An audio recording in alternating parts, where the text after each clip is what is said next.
നമസ്കാരം. അറബി ദിസ് വീക്കിൻ്റെ ഏറ്റവും പുതിയ അധ്യായത്തിലേക്ക് എല്ലാ പ്രിയ പ്രേക്ഷകർക്കും സ്വാഗതം.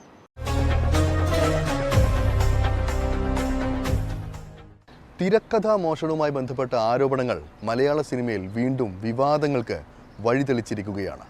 ഏറ്റവും ഒടുവിൽ മലയാളി ഫ്രം ഇന്ത്യ എന്ന സിനിമയുടെ ആശയം താൻ എഴുതിയ ആൽക്കമിസ്റ്റ് എന്ന തിരക്കഥയിൽ നിന്ന് എടുത്തതാണ് എന്ന് ആരോപിച്ച് മാധ്യമപ്രവർത്തകനും എഴുത്തുകാരനുമായ സാദിഖ് കാവിൽ രംഗത്തെത്തിയിരിക്കുകയാണ്. സിനിമ സ്വപ്നം കാണുന്ന ആളുകൾക്ക്, ഒരു കഥ സിനിമയാക്കാൻ കഷ്ടപ്പെടുന്ന എഴുത്തുകാർക്ക് ഇത്തരം വിവാദങ്ങൾ തങ്ങളുടെ ആത്മവിശ്വാസം കെടുത്തുന്നുണ്ടോ?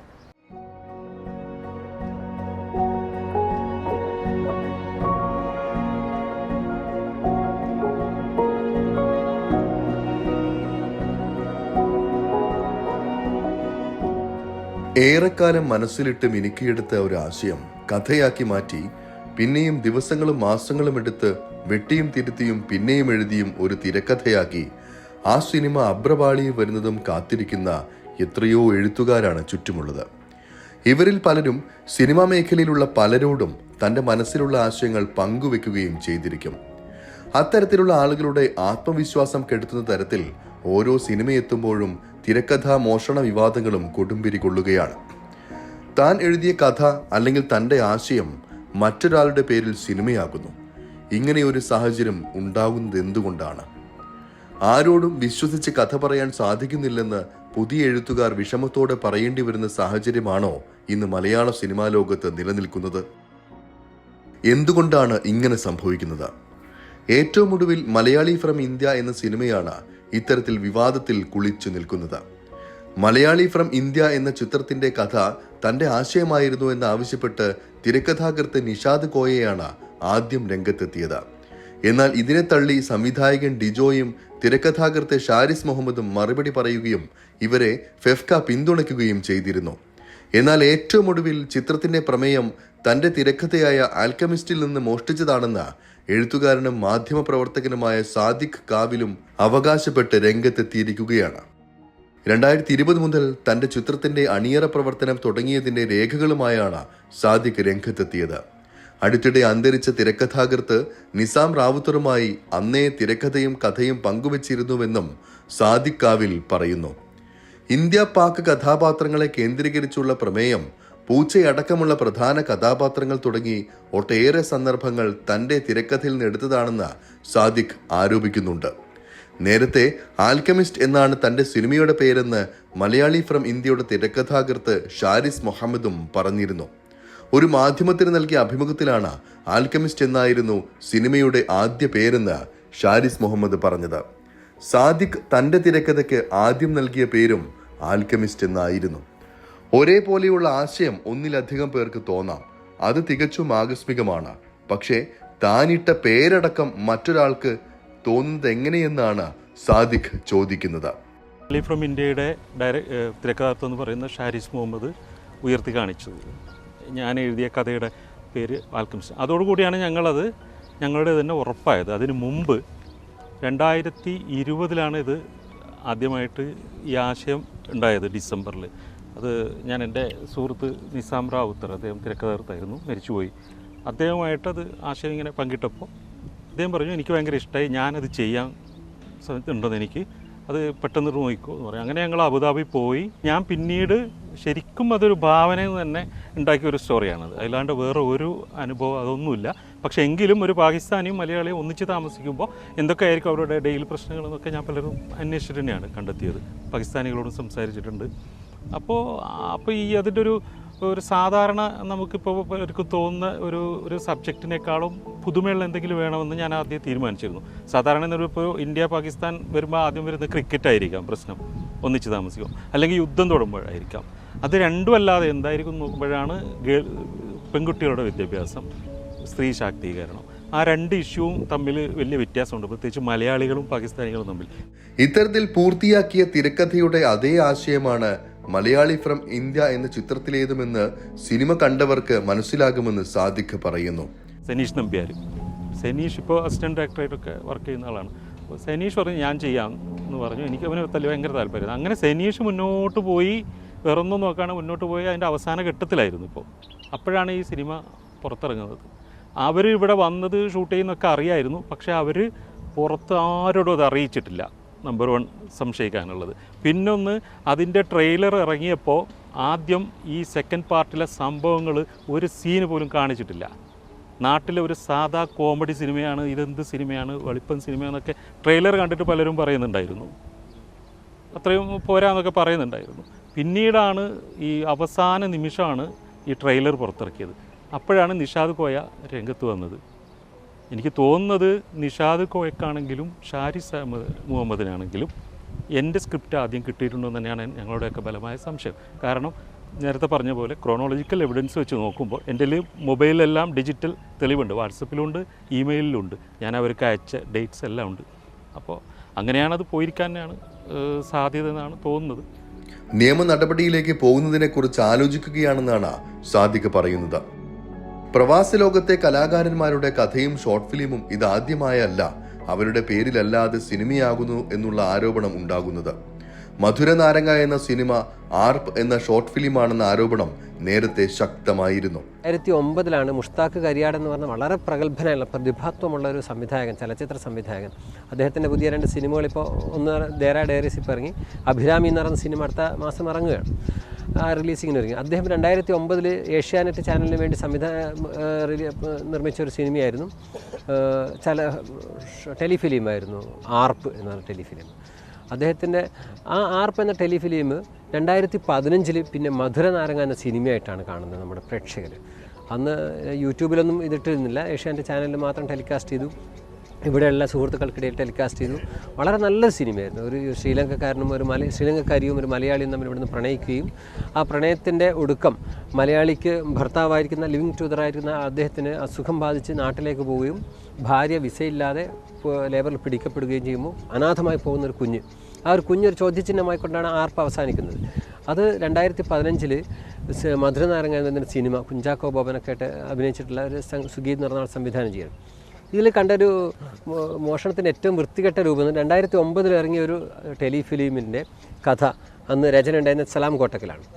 2015 അതേ സാധനം 90% അതിലെ സീനുകൾ എടുത്തിട്ട് ക്ലൈമാക്സ് മാത്രം മാറ്റം വരുത്തി സിനിമയാക്കുമ്പോൾ അതിനകത്ത് കഥ, തിരക്കഥാ, സംഭാഷണം എന്നൊക്കെ ഉള്ളെടുത്ത് നിഷാദ് കോയ എന്നുള്ള പേരാണ് കാണുന്നത്. അതിൻ്റെ 6 വർഷം മുന്നേ ഇറങ്ങിയ സിനിമയുടേതാണ് പിതൃത്വം മറ്റൊരാൾ പിന്നീട് 6 വർഷത്തിന് ശേഷം അയാളുടെ പേരിലേക്ക് മാറ്റുന്നത്. നിരവധി സംവിധായകരെ കണ്ട് മനസ്സിലുള്ള കഥകൾ പറഞ്ഞ് വർഷങ്ങളോളം സിനിമയ്ക്ക് പുറകെ നടന്ന പാലക്കാട് സ്വദേശി മിഥുന് പറയാനുള്ളത് മറ്റൊരു അനുഭവമാണ്.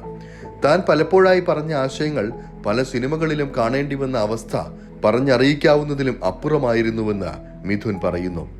പലപ്പോഴും തുറന്നു പറയുമ്പോൾ പ്രശസ്തിക്ക് വേണ്ടിയാണ് താനിത് ചെയ്യുന്നതെന്ന് പറഞ്ഞ് കളിയാക്കലുകളും കുറ്റപ്പെടുത്തലുകളും മാത്രമായിരുന്നു തിരികെ ലഭിച്ചത്.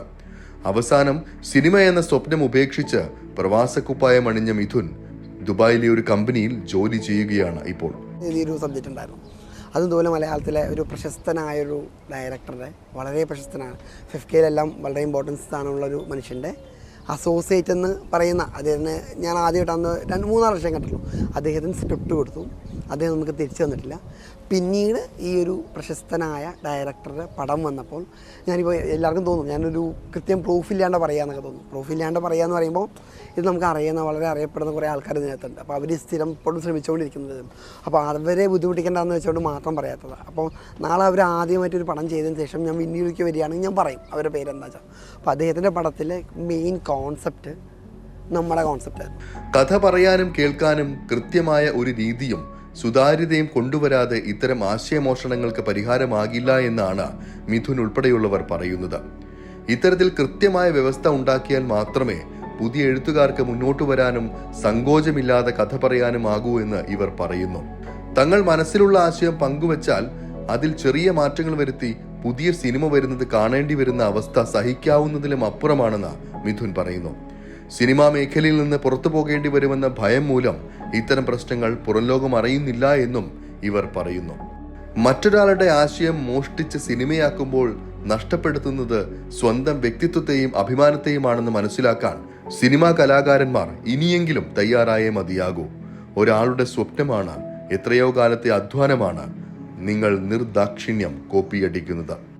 ഈ പ്രധാനപ്പെട്ട നായകന്മാരോ ഡയറക്ടർമാരോ അവരിലേക്ക് എത്താനുള്ളൊരു കറക്റ്റ് ഒരു ഓപ്പൺ ചാനലില്ല. ഇപ്പോൾ ഈ പറഞ്ഞ പോലെ തന്നെ അവർക്കൊരു വെബ്സൈറ്റ് തുടങ്ങുകയും കൃത്യമായിട്ടൊരു ലോട്ട് കൊടുത്ത് വിളിക്കുന്ന രീതിയിൽ അപ്പോയിൻമെൻറ്റ് സിസ്റ്റം അവർക്കില്ല. ഒന്ന്.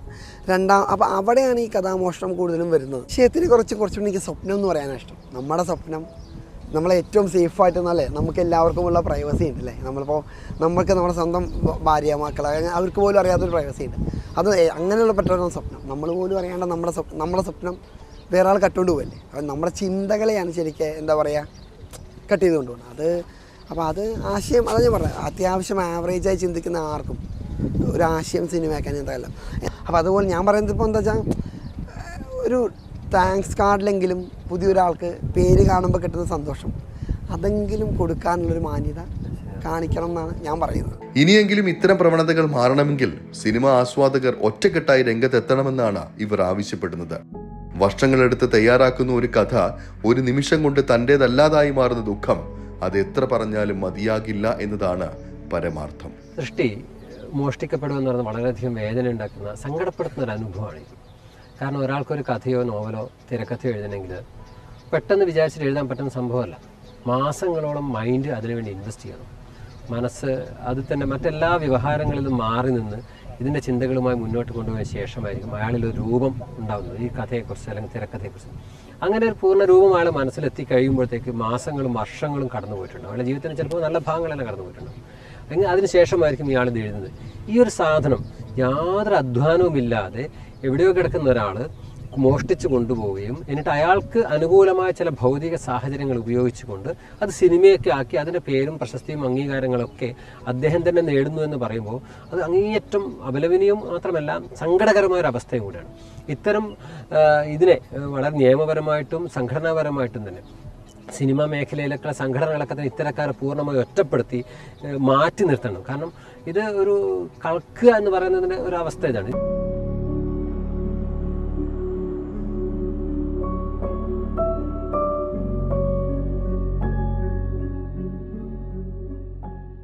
ഇനി ജിദ്ദയിലുള്ള ഒരു പ്രവാസികളെ പരിചയപ്പെടാം. പ്രവാസ ജീവിത തിരക്കുകൾക്കിടയിലും ആരോഗ്യത്തെ മുറുകെ പിടിക്കുന്നവർ. മെക് 7 എന്ന വ്യായാമ മുറയാണ് ഇവർ പരിശീലിക്കുന്നത്. ആ കാഴ്ച കാണാം.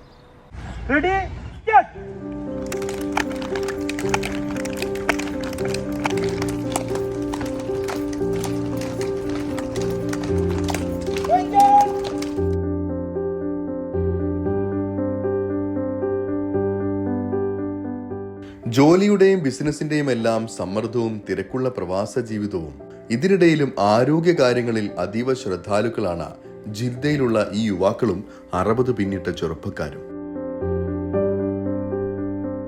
ഡച്ച് തത്വചിന്തകൻ ഇറാസ്മസിന്റെ പ്രസിദ്ധമായ ഒരു ഉദ്ധരണിയുണ്ട്.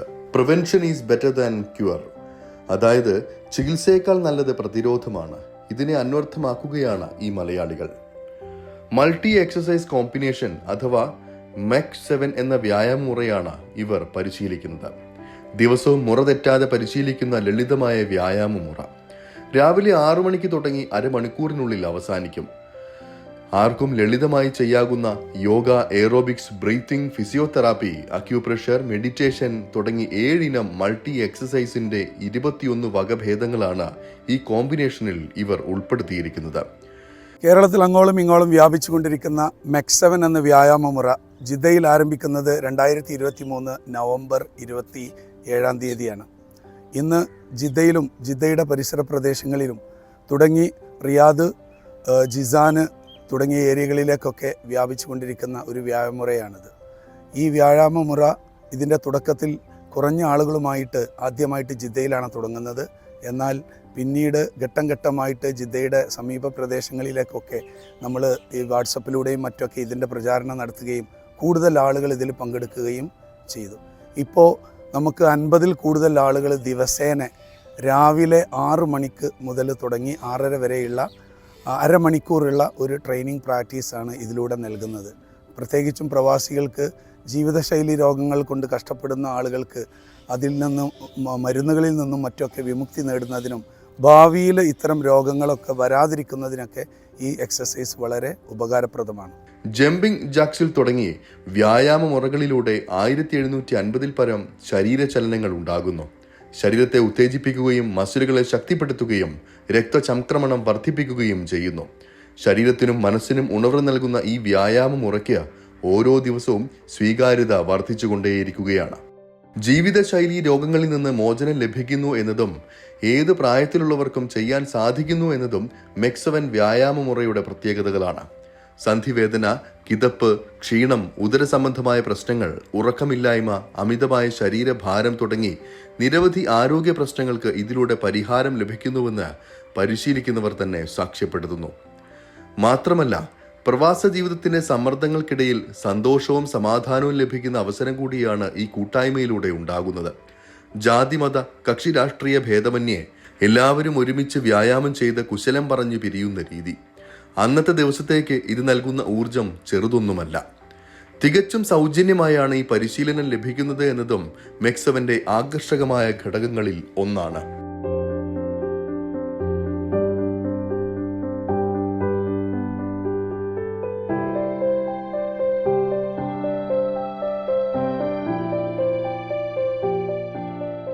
മൾട്ടി എക്സസൈസ് കോമ്പിനേഷൻ MEX7 1750 പരം ചലനങ്ങളുള്ള ഏകദേശം 22 മിനിറ്റ് കൊണ്ട് കംപ്ലീറ്റ് ചെയ്യാൻ കഴിയുന്ന സിമ്പിളായിട്ടുള്ള ഏത് പ്രായക്കാർക്കും സ്റ്റാർട്ട് ചെയ്യാൻ പറ്റുന്ന, പ്രാക്ടീസ് ചെയ്യാൻ പറ്റുന്ന ഒരു വ്യായാമ മുറയാണ് MEX7.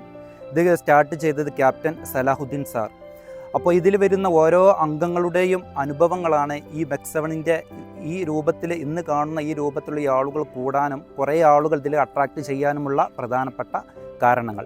അതോടൊപ്പം ഇതിൽ 7 പ്രധാനപ്പെട്ട വ്യായാമ മുറകൾ ഇതിൽ ഉൾപ്പെടുന്നുണ്ട്. Simple exercise, aerobic exercise, acupressure, face massage, breathing, deep breathing, face massage, ഇങ്ങനെയുള്ള 7 വ്യായാമ മുറകൾ കൂടിച്ചേർന്ന ഈ ഒരു പ്രോഗ്രാമാണ് MEX7. 2023 ജിദ്ദയിൽ ഈ വ്യായാമ മുറയ്ക്ക് തുടക്കം കുറിച്ചത്. നാട്ടിൽ നിന്ന് MEX7 വ്യായാമം ചെയ്തിരുന്നവരാണ് ജിദ്ദയിൽ ഇതിന് തുടക്കം കുറിച്ചത്. ഇപ്പോൾ ജിദ്ദയിലെ ഖാലിദ് ബിൻ വലീദ് സ്ട്രീറ്റിൽ നടക്കുന്ന പരിശീലനത്തിൽ ദിവസവും 50 പരം ആളുകൾ പങ്കെടുക്കുന്നുണ്ട്. ജിദ്ദയിൽ തന്നെ ഏറ്റവും കൂടുതൽ ഏരിയകളിൽ കൂട്ടായ്മ നിലവിൽ വന്നുകൊണ്ടിരിക്കുകയുമാണ്. സൗദിയുടെ മറ്റ് പല ഭാഗങ്ങളിലും MEX7 രൂപം കൊണ്ടിട്ടുണ്ട്. മുൻ സൈനികരായ കൊണ്ടോട്ടി തുറക്കൽ സ്വദേശി ക്യാപ്റ്റൻ സലാഹുദ്ദീനാണ് 2012 തന്റെ നാട്ടുകാർക്കായി MEX7 വ്യായാമ മുറ തയ്യാറാക്കിയത്. കേരളത്തിലും കേരളത്തിന് പുറത്തും വ്യാപിച്ച ഈ കൂട്ടായ്മ ഇപ്പോൾ കടൽ കടന്ന് ഗൾഫ് രാജ്യങ്ങളിലും എത്തിയിരിക്കുകയാണ്. പ്രായഭേദമന്യേ ആർക്കും ചെയ്യാവുന്ന ലളിതമായ വ്യായാമമുറ പരിശീലിക്കുന്നവരെല്ലാം ഇതിന്റെ പ്രചാരകരായി മാറുന്നു എന്നതും ഏറെ ശ്രദ്ധേയമാണ്. നമ്മുടെ കേരളം ഇപ്പം മൊത്തം പടർന്നുകൊണ്ടിരിക്കുകയാണ്. അതുപോലെ തന്നെ ഇപ്പോൾ ഈ ഗൾഫ് രാജ്യങ്ങളിലും ഇപ്പോൾ ദുബായിലും ഇതിൻ്റെ ബ്രാഞ്ചുകൾ തുടങ്ങിയിട്ടുണ്ട്. അപ്പോൾ മൊത്തത്തിൽ ഇത് ഒരു നല്ലൊരു ആരോഗ്യ സംസ്കാരമാണ് എന്ന് അറിയുന്നത് കൊണ്ടാണ് ഇത് എല്ലാ സ്ഥലങ്ങളിലും ഇത് ഇത്ര പെട്ടെന്ന് പടർന്നു പന്തലിച്ചു വരുന്നത്.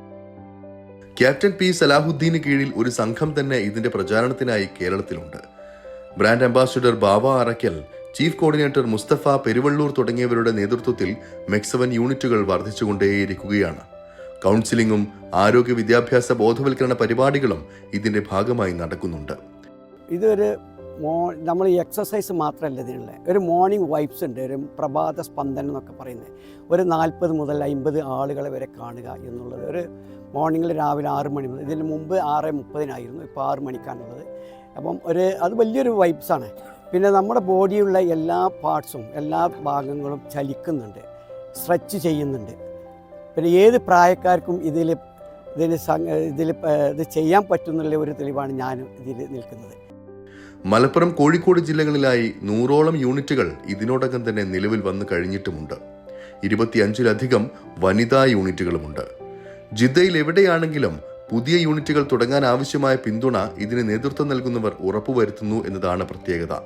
മുസ്തഫ മാസ്റ്റർ വേങ്ങര, ലത്തീഫ് മാസ്റ്റർ ഇരുമ്പുഴി, അബ്ബാസ് ചെമ്പൻ, അഹമ്മദ് കുറ്റൂർ, ബഷീർ മേലാറ്റൂർ, അഷറഫ് കോമു, ജംഷിമോൻ തുടങ്ങിയവരാണ് സൗജന്യ സേവനത്തിനായി ജിദ്ദയിൽ സന്നദ്ധരായിരിക്കുന്നത്. 100 ആളുകളെ തയ്ക്കാനുള്ള ഉത്തരവാദിത്തം ഞാൻ ഏറ്റെടുക്കുകയും ചെയ്തിരിക്കുകയാണ്. എല്ലാവരും ഇൻഷാ അല്ലാഹ് ഇത് ശാരീരികമായും മാനസികമായും നമുക്ക് ഡെയിലി ലഭിക്കുന്ന ഈ ഒരു ഉന്മേഷം MEX7 ഈ ഒരു വ്യായാമ മുറയിൽ നമുക്ക് ലഭിക്കുന്നു എന്നുള്ളതാണ് എനിക്ക് പറയാനുള്ളത്.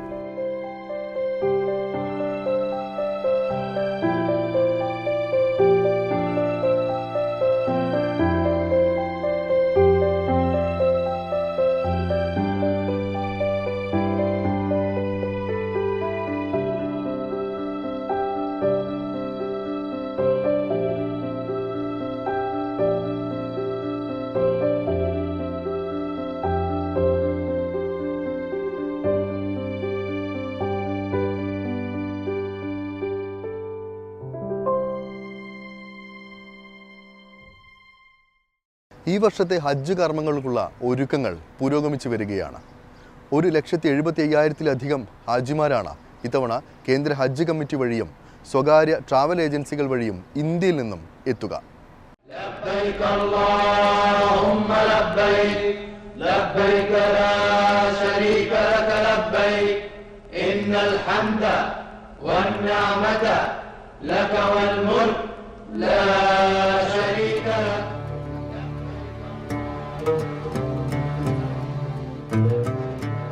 ലോകമെമ്പാടുമുള്ള മുസ്ലിം മതവിശ്വാസികളുടെ വലിയ ആഗ്രഹമാണ് ഒരിക്കലെങ്കിലും ഹജ്ജ് കർമ്മം നിർവഹിക്കുക എന്നത്.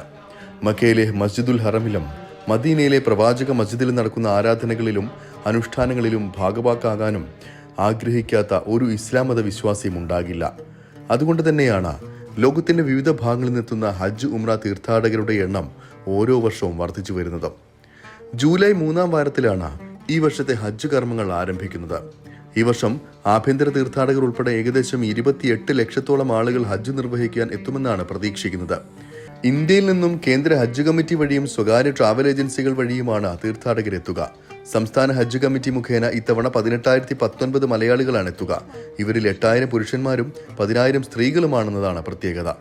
ആദ്യമായാണ് ഇത്രയധികം തീർത്ഥാടകർക്ക് ഹജ്ജ് കമ്മിറ്റി വഴി അവസരം ലഭിക്കുന്നത്. കോഴിക്കോട്, കണ്ണൂർ, നെടുമ്പാശ്ശേരി വിമാനത്താവളങ്ങൾ വഴിയാണ് ഇവർ എത്തുന്നത്. പതിവ് പോലെ കേരളത്തിൽ നിന്നുള്ള ഹാജിമാരിൽ ഏറ്റവും കൂടുതൽ ആളുകൾ കോഴിക്കോട് വഴിയാണ് എത്തുന്നത്.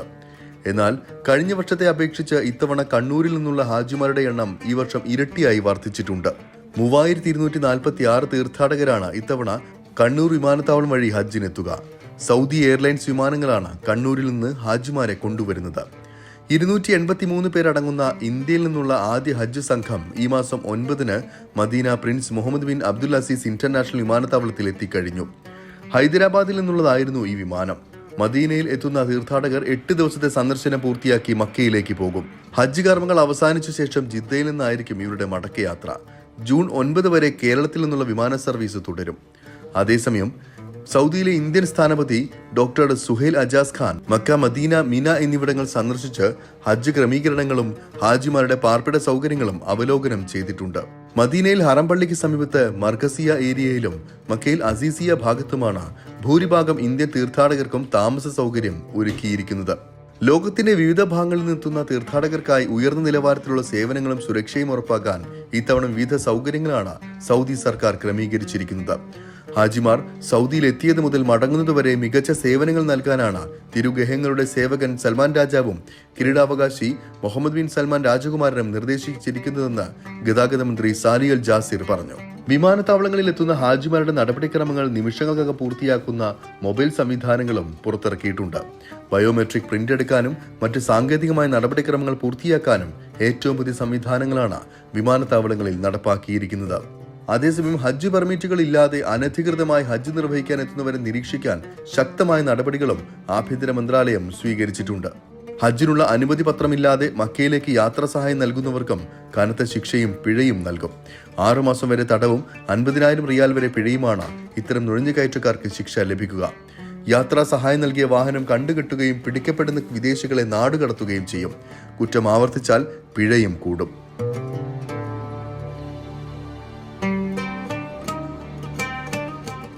ഹാജിമാർക്ക് സേവനം ഒരുക്കുന്നതിനായി KMCC, OICC, ICF, RSC, Vikhaya, Navodaya, തനിമ തുടങ്ങിയ വിവിധ മലയാളി സംഘടനകളുടെ സന്നദ്ധ സേവകരും ഇത്തവണയും മക്കയിലും മദീനയിലുമായി സജീവമായി രംഗത്തുണ്ട്.